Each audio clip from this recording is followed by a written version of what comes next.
ഗാസയിൽ ഇസ്രയേൽ നടത്തിയ വ്യോമാക്രമണത്തിൽ ഇന്നലെ മാത്രം 95 പലസ്തീനികൾ കൊല്ലപ്പെട്ടതായി ഗാസ ആരോഗ്യ മന്ത്രാലയം അറിയിച്ചു. കഴിഞ്ഞ 3 ദിവസത്തിനിടെ ഇസ്രയേൽ നടത്തിയ വ്യോമാക്രമണത്തിൽ 200 കുട്ടികളാണ് കൊല്ലപ്പെട്ടത്. ആകെ 506 പേർ കൊല്ലപ്പെട്ടെന്നും 900-ലേറെ പേർക്ക് പരിക്കേറ്റെന്നുമാണ് റിപ്പോർട്ടുകൾ.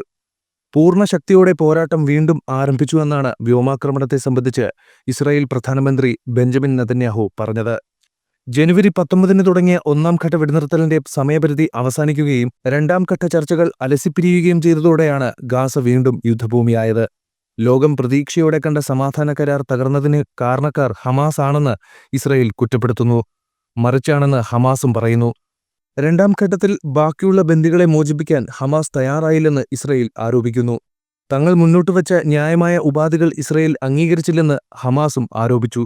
അങ്ങനെയാണ് ചർച്ച അലസിപ്പിരിഞ്ഞത്. പിന്നാലെയായിരുന്നു ഗാസയിലെ ഇസ്രയേൽ ആക്രമണം. അമേരിക്കയെ മുൻകൂട്ടി അറിയിച്ച ശേഷമാണ് നെതന്യാഹു ആക്രമണത്തിന് ഉത്തരവിട്ടത്. ആക്രമണത്തിന് ഉത്തരവാദി ഹമാസ് ആണെന്നാണ് അമേരിക്കയുടെ ആരോപണം.